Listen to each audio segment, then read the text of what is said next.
नमस्कार दोस्तों, स्वागत है आपका स्टडी फॉर सिविल सर्विसेज में। यदि स्टडी फॉर सिविल सर्विसेज के छात्र हैं तो ये वाला टेलीग्राम जरूर ज्वाइन करके रखिए। यूट्यूब चैनल में हमारे साथ है तो भी ये वाला टेलीग्राम ज्वाइन करना बहुत ज्यादा जरूरी है। सारे नोटिफिकेशन, सारे अपडेट, सारे मोस्ट इंपोर्टेंट ट्रिक्स, सारा रिवीजन सब कुछ यहाँ पे बताया जाता है। दोस्तों, आज का हमारा टॉपिक है नई शिक्षा नीति, भारतीय शिक्षा की बदलती भूमिका। भारत में शिक्षा का पैटर्न बहुत पुराना, लंबे समय से चला आ रहा था और उसमें अब परिवर्तन आया है 2020 में एक नई शिक्षा नीति के द्वारा। और यह जो नेशनल एजुकेशन पॉलिसी है 2020 वाली, इसमें जिस प्रकार की शिक्षा को महत्व दिया गया है वो कुछ अलग है। उसमें रटंत विद्या को छोड़कर समझने पर जोर दिया गया है और कौशल विकास को सबसे ज़्यादा प्राथमिकता दी गई। तो आइए देखते हैं इसमें नई शिक्षा नीति में कौन कौन सी चीज़ें हैं और भारतीय शिक्षा की भूमिका किस प्रकार से परिवर्तित हो रही है। यहाँ पर एक स्लोगन लिखा हुआ है, चाहिए तो आप ऐसे लिख सकते हैं या किसी श्लोक से अब आप शुरू कर सकते हैं। कोई काव्य हो सकता है, कोई श्लोक की पंक्तियाँ हो सकती हैं, इस प्रकार से आप शुरू कर सकते हैं। यहाँ पर लास्ट में ये कहा गया है कि विकसित राष्ट्र की यही कल्पना, शिक्षित पूरे देश को करना। ये जैसे नारा नहीं होता है उस टाइप का है। फिलहाल यह शब्द हमारी नई शिक्षा नीति को हूबहू दर्शाते हैं। वास्तव में सिर्फ पढ़ने लिखने से होशियार नहीं बना जा सकता है। मतलब यहाँ ये कहा गया है कि पहले लोग कहते थे कि पढ़ोगे लिखोगे तो बनोगे नवाब, लेकिन सिर्फ पढ़ने और लिखने से ही आप नवाब यानी होशियार नहीं बन सकते। नवाब का मतलब यहाँ पे धन्ना सेठ से नहीं है। तो होशियारी सिर्फ इसी से नहीं आती है। होशियारी आने के लिए और भी चीज़ें हैं और सबसे बड़ी बात होती है कि आप अपने विचारों को विकसित करिए। आपके विचार जितने ज़्यादा डेवलप होंगे, विकसित होंगे, सोचने समझने का तरीका जितना ही आपका इम्प्रूव करेगा, उतने ही आप ज़्यादा बुद्धिमान होते जाएंगे और उतने ही अच्छे विद्वान कहलाएंगे। अब इसके बाद देखिए, यहाँ कहा गया है कि इसको विकसित करने के लिए पढ़ने लिखने में सिर्फ डिग्री प्राप्त करने से ज़्यादा कैसे पढ़ा जाए ये बहुत आवश्यक है। कहने का मतलब ये है, इस पूरे पैराग्राफ का सारांश ये है कि जो नई शिक्षा नीति है वो रटने पर जोर नहीं दे रही है, बल्कि अपने विचारों को विकसित करने पर यानी समझने पर जोर दे रही है। पहले तो जो पाठ्यक्रम है उसे आप समझिए, इस हिसाब से पाठ्यक्रम को डेवलप किया जाएगा और इस हिसाब से जो ट्रेंड शिक्षक हैं वो यहाँ नियुक्त किए जाएंगे इस शिक्षा नीति के तहत कि वे आपको समझाएंगे, अच्छे तरीके से समझाएंगे, जो एक व्यवहारिक और प्राकृतिक तरीका होता है उससे समझाएंगे। और उसके बाद समझने के बाद आप उस चीज़ का चिंतन करेंगे, व्यवस्था कुछ ऐसी होगी। और जब आप चिंतन करेंगे तो आपकी विचार क्षमता और ज़्यादा सुदृढ़ होती जाएगी, उसमें और मजबूती आएगी। और जितना ज़्यादा आप विचारवान होंगे, जितने ही ज़्यादा चिंतनशील होंगे, उतने ही आप बेहतर इंसान बन सकेंगे और उतने ही बेहतर बुद्धिमान विद्वान बन सकेंगे। ठीक है, तो आइए देखते हैं आगे। इसमें और भी चीज़ें कही गई हैं। कहा गया कि नई शिक्षा नीति के अंतर्गत नए विचारों और नवीन आवश्यकताओं के हिसाब से बुद्धिमत्ता लाने का प्रयास किया जाएगा, जिससे व्यक्ति का विकास और राष्ट्र का विकास सुनिश्चित किया जा सके। ये कुछ बातें हैं। तो थोड़ी सी भूमिका आपको देनी होती है। जैसे निबंध ही आप लिख रहे हैं तो पहले इंट्रोडक्शन देते हैं और एक सलाह और है कि पहले प्रारूप बना लिया करिए, यानी पहले एक ड्राफ्ट या ढांचा जो है उसको तैयार कर लीजिए। और ये जो ढांचा आप बनाते हैं इसको पीछे वाले किसी रफ वाले पन्ने पर करिएगा। जो फ्रंट का, जहाँ आप फेयर यानी निबंध को लिख रहे हैं या उत्तर को लिख रहे हैं, वहाँ पर ये काम नहीं करना है।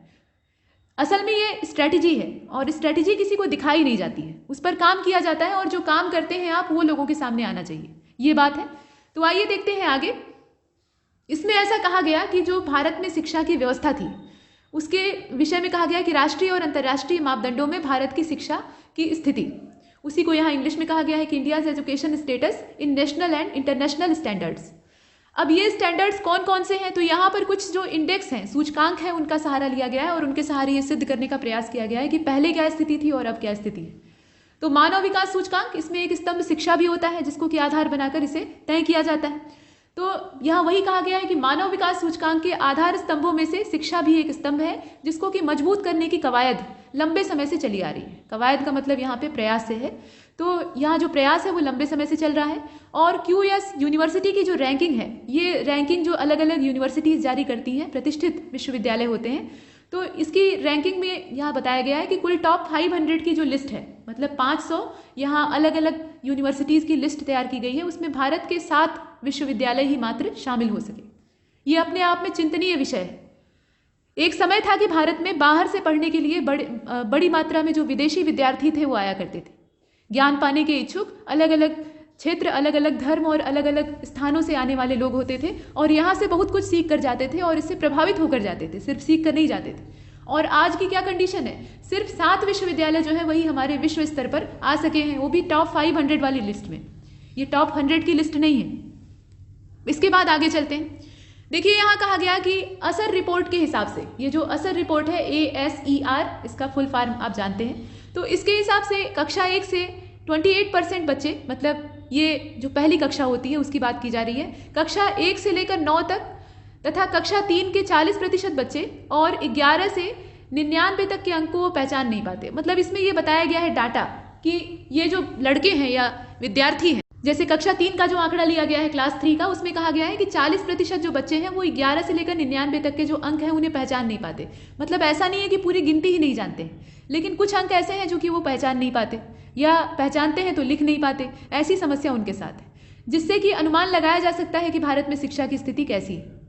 और ये तो बच्चों का हाल है, और समय समय पर ऐसा निकलता है कि फलाने स्कूल में मास्टर जी जो हैं वही जवाब नहीं दे पाए एकदम सीधे साधे सवाल का।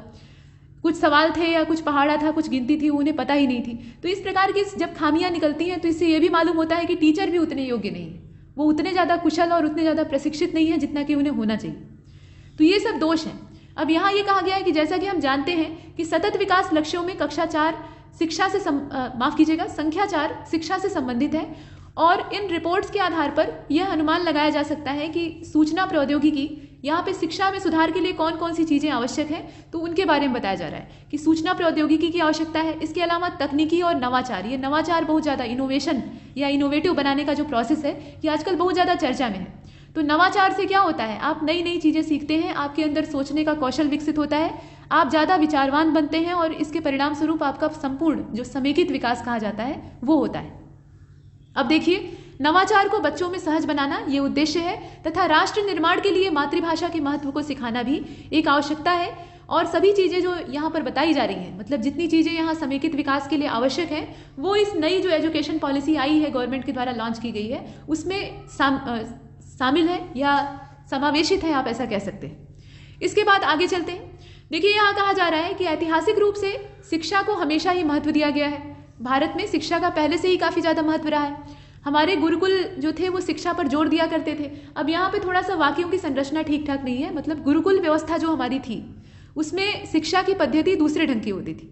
हालांकि शिक्षा पर वहाँ भी जोर दिया जाता था, लेकिन वहाँ भी जो ज्ञान होता था उस समय की जो विद्या थी उसमें भी रटाने पर जोर नहीं दिया जाता था। जैसे आज की जो NEP 2020 है उसी के जैसे पहले भी रटने वाली विद्या पर नहीं बल्कि सीखने पर जोर दिया जाता था, और सीखने के लिए प्रयोग वाले जो कार्य होते हैं, प्रयोगात्मक कार्य होते हैं, वो करवाए जाते थे। लेकिन जो बीच का दौर गुजरा, यानी आज़ादी से बाद का जो समय था, वहाँ से लेकर जो लंबे समय तक खिंचा दौर है, यानी 2020 तक का जो समय है, उसमें रटने पर ज़्यादा जोर दिया गया। रटंत विद्या वाली शिक्षा कब हमारे ढांचे में घुस आई और हमें पता भी नहीं लगा, और उसी के आधार पर हम नए नए पुतलों को गढ़ते रहे, और ये जो पुतले हैं ये सिर्फ पढ़े लिखे नकलची तोते हुआ करते थे। तो अभी इनमें परिवर्तन लाने का प्रयास किया जा रहा है। अब इसमें कहा गया है कि यह जो गुरुकुल वाली व्यवस्था थी या शिक्षा थी, इसका वर्णन हमारे जो 16 संस्कार हैं हिंदू धर्म में या सनातन सभ्यता में, उसमें एक संस्कार के रूप में किया गया है जिसे कि वेदारंभ कहा जाता है।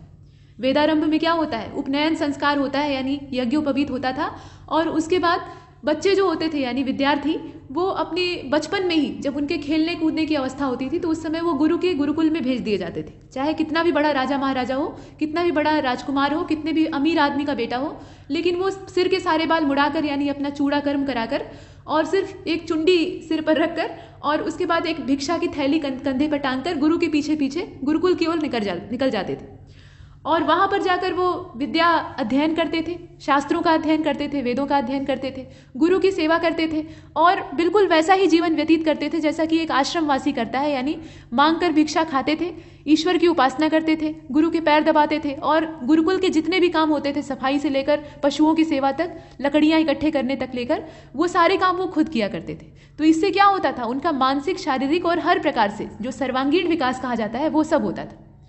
तो ये सब चीज़ें हैं। मतलब यहाँ कहने का तात्पर्य क्या है कि वो आत्मनिर्भरता सीखते थे, जीवन की हर परिस्थिति में अपने आप को ढालना सीखते थे। तो वैसी वाली जो शिक्षा है वो ज़्यादा सार्थक थी और वो हमारे पुरातन काल में भी मौजूद थी, ऐसा यहाँ पर बताया जा रहा है। इसके बाद देखिए, सभी धर्मों में भी शिक्षा पर विशेष जोर दिया गया है, यहाँ पर ऐसा कहा गया। इसके बाद देखिए, यहाँ कहा गया कि शिक्षा का आज का स्वरूप आधुनिक काल में मिला, मतलब जो आधुनिक समय आया उसमें ऐसा स्वरूप हमें प्राप्त हुआ। अब इसके तहत 1813 में भारतीय शिक्षा पर यहाँ जो खर्चा आप देख रहे हैं, इतना ढेर सारा खर्चा किया गया।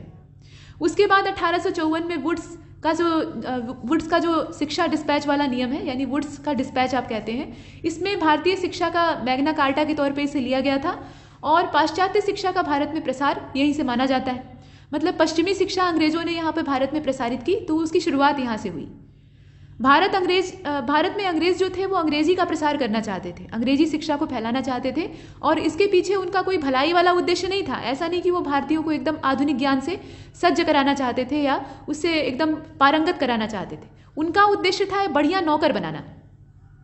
वो ये देख रहे थे कि भारतीय लोग जो है वो बड़े ही लगन के साथ काम करते हैं, मतलब उन्हें एक बार नौकरी पर रख लिया जाए तो वो बड़ी ही स्वामी भक्ति के साथ, बड़ी ही निष्ठा के साथ काम करते हैं और बहुत ज़्यादा उनके नखरे भी नहीं होते हैं। मतलब ऐसा नहीं कि जो यूरोपीय कर्मचारी ये लोग रखते थे अंग्रेज लोग, तो वो उनकी अच्छी खासी डिमांड होती थी। मतलब कोई यूरोपीय अधिकारी इन्होंने अपॉइंट किया तो उसकी अच्छी खासी ये डिमांड होती थी कि हमें बढ़िया बंगला चाहिए, बढ़िया गाड़ी चाहिए, बढ़िया वेतन चाहिए, बढ़िया सुविधा चाहिए और नहीं मिलेगा तो हम छोड़कर हट जाएंगे। वो इस प्रकार के होते थे। लेकिन भारतीय लोग क्या होते थे, कम वेतन में ही ढेर सारा काम करने के लिए राजी हो जाते थे।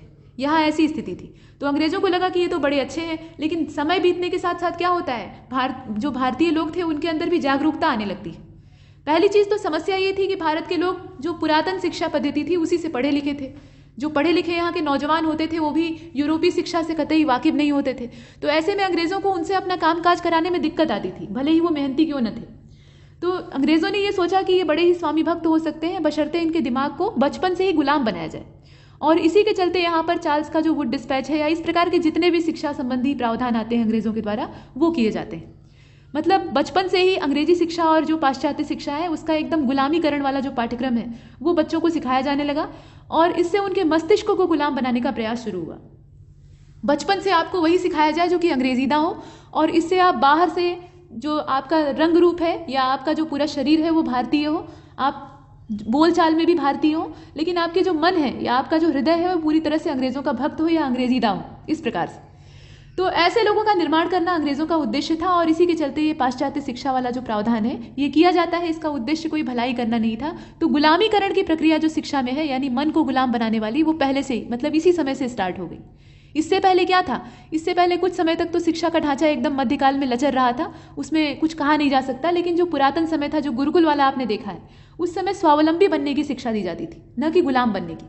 तो गुलामीकरण वाली जो दशा है वो यहाँ से शुरू होती है। इसके बाद आगे चलते हैं। देखिए यहाँ कहा गया कि हंटर शिक्षा आयोग 1882-83 में आया और इसमें प्राथमिक शिक्षा में काफ़ी अच्छे सुधार किए गए, मतलब सुझाव दिए गए इसके बाद सैंडलर आयोग का नाम आता है, हार्टोंग समिति का नाम आता है और गांधी जी ने 1937 में वर्धा सम्मेलन किया और इसमें शिक्षा से संबंधित कुछ प्रावधान हुए थे। निःशुल्क अनिवार्य शिक्षा को बल देने की बात कही गई थी। मतलब ऐसी शिक्षा हो जो कि निःशुल्क हो और सभी के लिए अनिवार्य हो।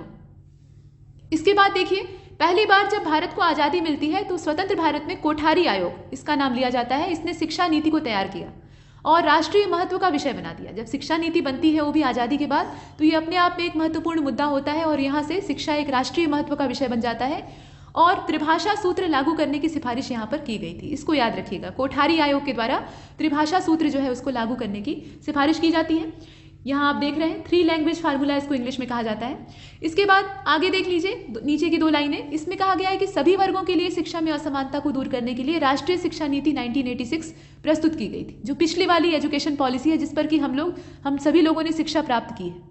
ये तो जो नई वाली आई है इससे नई पीढ़ी शिक्षा प्राप्त करेगी, लेकिन हम अभ्यर्थी या जो हम एजुकेटर हैं हम शिक्षा प्राप्त करके पहले ही निकल चुके हैं, तो हमने ये पिछली वाली जो शिक्षा पद्धति है इसी से ज्ञान अर्जित किया है।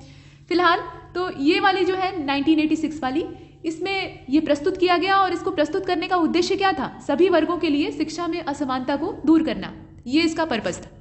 आइए आगे चलते हैं। भारतीय संविधान में नीति निदेशक तत्व जो है उसमें अनुच्छेद 45 के तहत आर्टिकल जो 45 है उसके अंतर्गत क्या होता है, इसके तहत शिक्षा का प्रावधान शुरू से ही मौजूद है, मतलब यहाँ पहले से ही ये शामिल था और इसके अंतर्गत राज्य के सभी बालकों के लिए 6 वर्ष की आयु पूरा करने तक प्राथमिक बाल्यावस्था देखरेख और शिक्षा देने के लिए उपबंध जो है उसका प्रयास करना, ऐसा कहा गया था।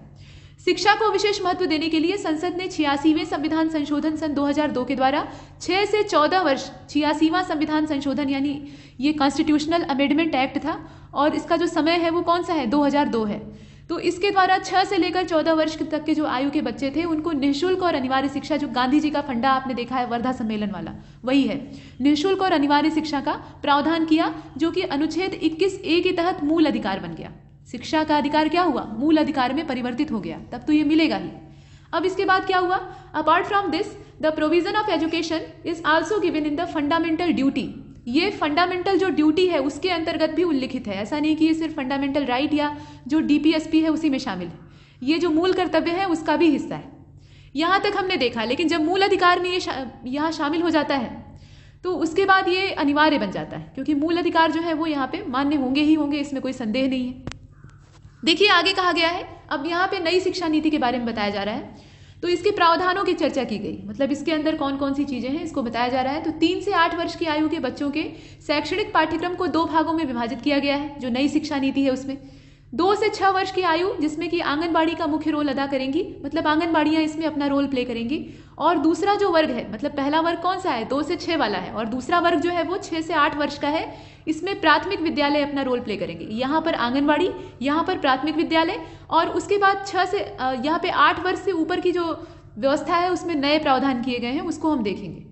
मतलब यहाँ 3 से 8 वर्ष तक की जो आयु के बच्चे हैं उनमें विभाजन किया गया है।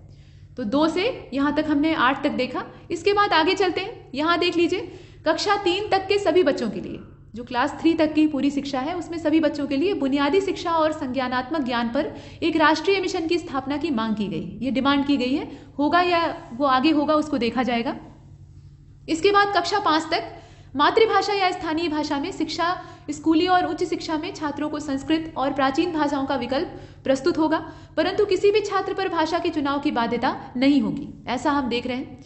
इसी क्रम में आगे चलते हैं, मेडिकल और कानूनी शिक्षा को छोड़कर सभी उच्च शिक्षा का एक नियामक होगा, मतलब इसकी एक रेगुलेटरी जो बॉडी है या सिस्टम है वो यहाँ पर मौजूद होगा।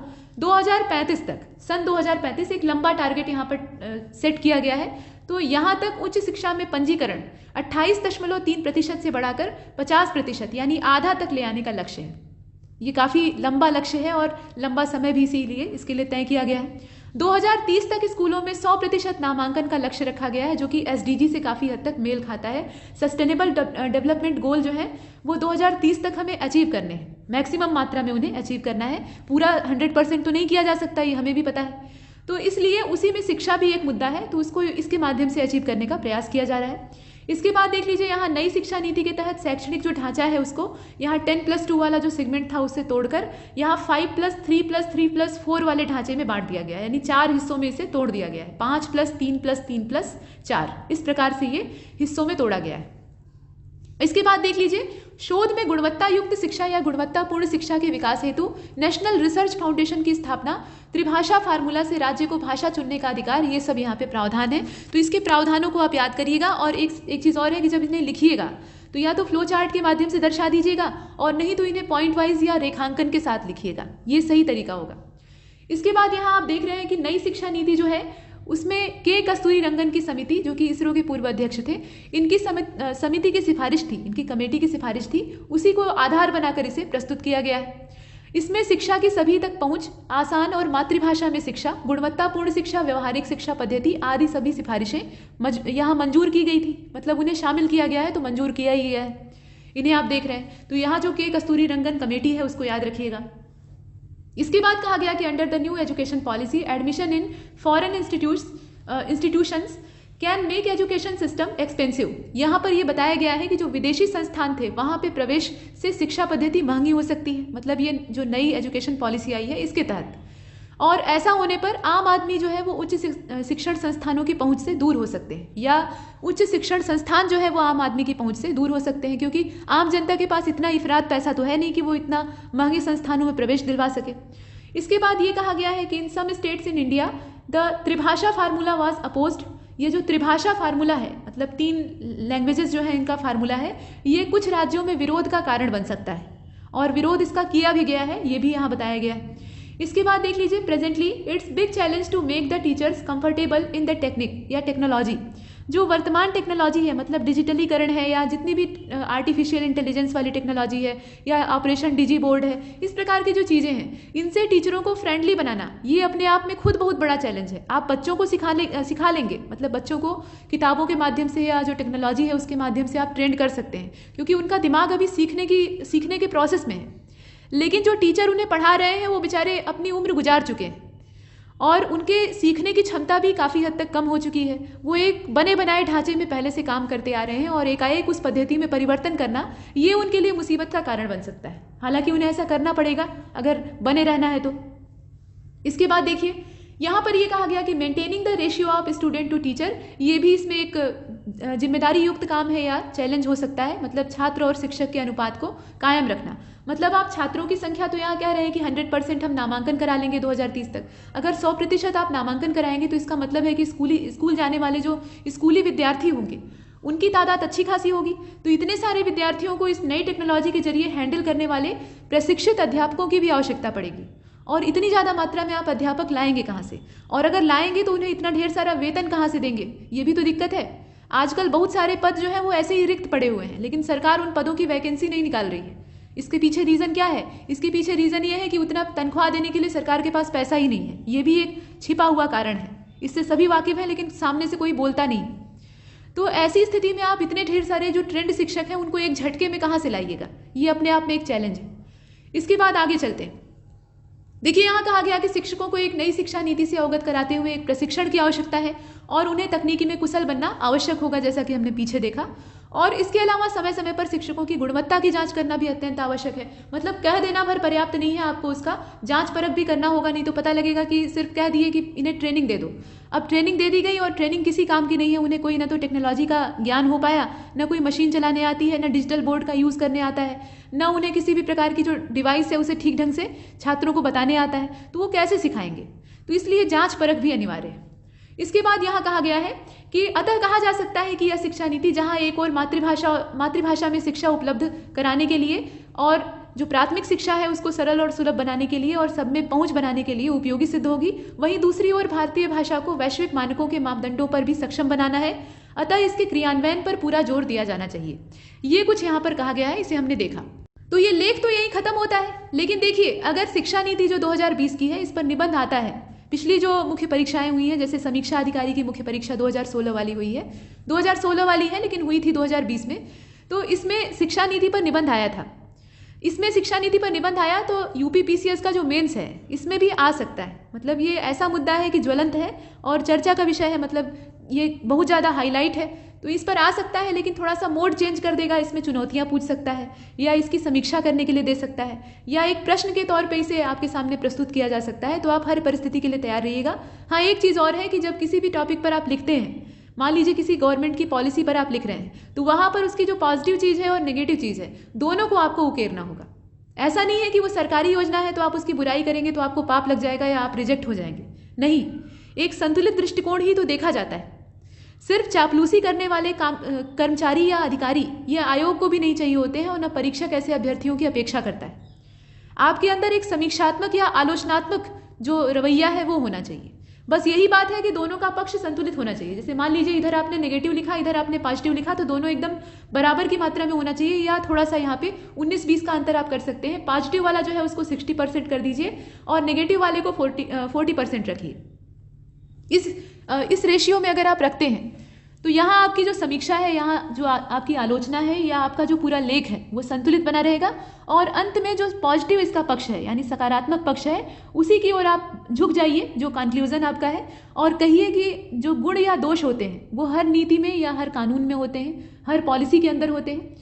उन दोषों को हमें एक तरफ करना है और गुणों को उजागर करके उन्हीं पर काम करते हुए आगे बढ़ना है। यही विकास का रास्ता हो सकता है। इस प्रकार से आप समाधान दे सकते हैं। वही हाल यहाँ नई शिक्षा नीति का भी है। दोष तो इसके अंदर बेशक हैं, ढेर सारे दोष हैं, लेकिन गुण भी हैं और उन गुणों को ही यहाँ पे ज़्यादा हाईलाइट करने की आवश्यकता है। लेकिन इसका मतलब ये भी नहीं है कि आप जो दोष हैं उन्हें ना दिखाएं, दोषों को भी दिखाएंगे। मतलब चैलेंजेस जो है वहाँ पर आप दोष ही दिखा रहे हैं। तो इस प्रकार से एक संतुलित दृष्टिकोण रखते हुए आपको लिखना है। ठीक है, अभी और भी जो टॉपिक है वो आपके सामने इसी प्रकार से वीडियो के रूप में आते रहेंगे, लेकिन तब तक के लिए नमस्कार।